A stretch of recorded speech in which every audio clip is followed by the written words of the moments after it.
The summer heat rolled over the fields of rural Tennessee like a thick wool blanket, pressing down on every living thing in its path. In the small town of Willow Creek, where tractors outnumbered traffic lights, an old mechanic shop stood at the edge of a winding country road. It was a patchwork building, half rusted metal, half rotting wood with hand-painted signs and oil stains on the gravel driveway.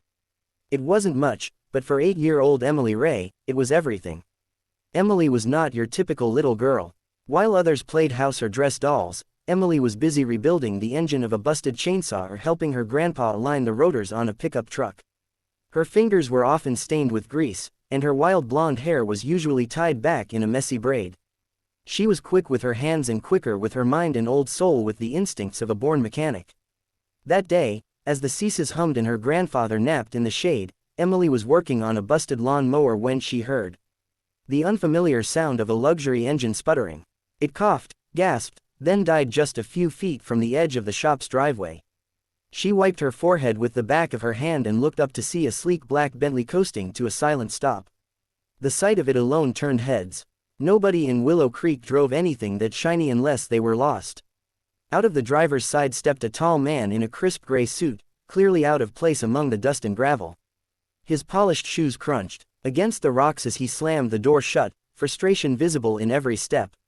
His name was Malcolm Grant, a self-made tech millionaire from New York. He had come to Tennessee for a quiet land deal, hoping to buy property for a private innovation retreat. What he hadn't counted on was the back roads frying his car's radiator. He opened the hood, then his phone. No bars, not a single one. Of course, he muttered, pacing. Of course, no reception out here. From around the side of the shop, Emily appeared like a ghost in the heatwave. She was barefoot, wiping her hands with an oily rag, squinting at the steaming Bentley with mild curiosity. Looks like she overheated, she said casually. Malcolm glanced over startled. Yeah, you wouldn't happen to have a phone I could use? Nope, she replied, but I got tools. Want me to take a look? He looked her up and down, the oversized denim overalls, the dirty hands, the childlike innocence, and smiled politely. I appreciate the offer, but I think this might be a little over your head. Behind him, a couple of locals from the diner across the street shouted, let her try. That little girl fixed my combine last week. Malcolm raised a skeptical eyebrow, but stepped aside. Be my guest. Emily climbed onto a stool, peered under the hood, and frowned. Yeah, your radiator cap's cracked. Hose is loose, too. You pushed it too far.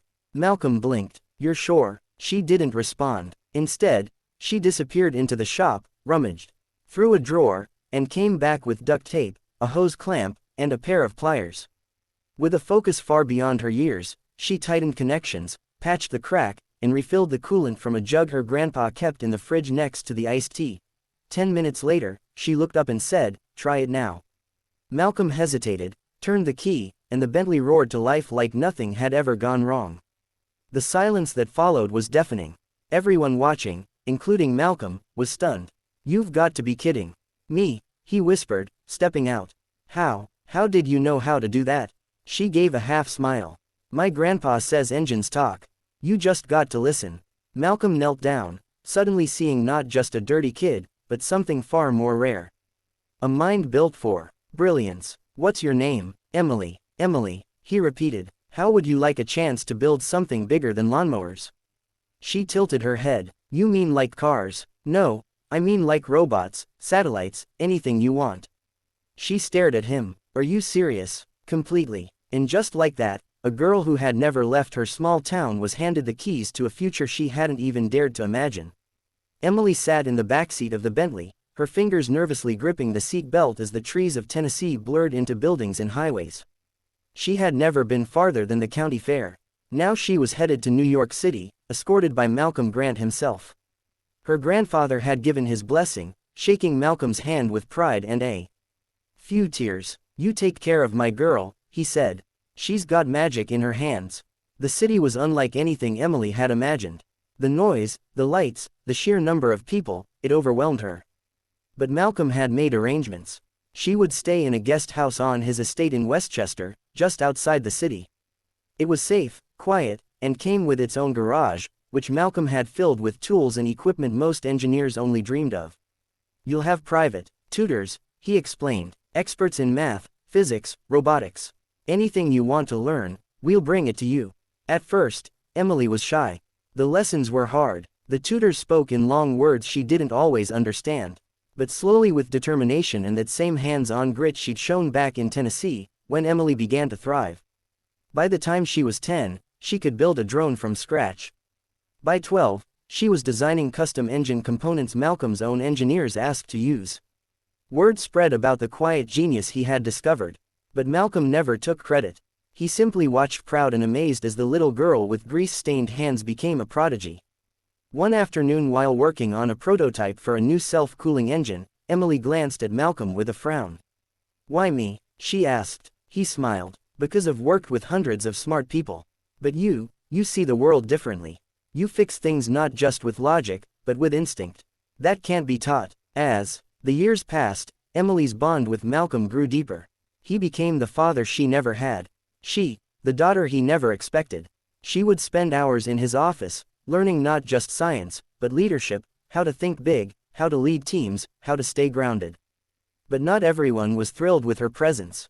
Inside Malcolm's company, some senior engineers and board members whispered. "She's just a charity case," one said. "He's grooming a child to run a billion-dollar tech firm," scoffed another. They doubted her until she proved them wrong. At 16, she presented her first full innovation, a solar-charged mini-engine that could run for days without overheating. It was lean, efficient, and cheap to produce. Malcolm's company filed the patent under her name. When the product launched, it sold out in weeks, breaking every sales record the company had set. At the press conference, reporters flooded the stage. "Who is this teenage inventor? Where did you find her?" Malcolm smiled as he took the mic. "She's not just our top engineer. She's the future of this company." The cameras turned toward her. Emily, in a modest blazer and jeans, looked out at the sea of flashing lights. "I'm just a girl from Tennessee," she said. "But I believe genius can be found anywhere. You just have to listen. Like engines, like people." Applause erupted when reporter asked, "Do you think you'll stay here, work for Malcolm forever?" Before she could answer, Malcolm stepped forward and placed a leather folder in her hands. Inside was a contract, naming her Chief Innovation Officer and granting her equity in the company. "I'm not offering you a job," he said softly. "I'm offering you your legacy." Tears welled in her eyes. It was more than she'd ever dreamed. But Emily didn't forget where she came from. 2 months later, she returned to Willow Creek. Her Bentley, now her own, pulled into the same dusty driveway. Her grandpa, older but still smiling, walked out of the shop with disbelief in his eyes. "You did it," he whispered. She hugged him tightly. "We did it." Emily used part of her earnings to refurbish the town's schools, set up scholarships, and build a tech center where local kids could tinker, build, and dream. Every summer, she ran free workshops for girls who'd never held a wrench or built a circuit. She called it Fix Forward. Years passed. The girl who once patched a radiator with duct tape became one of the most respected minds in global engineering. And yet, no matter where she went, she carried a small battered wrench in her backpack, the first tool she ever used on that Bentley engine.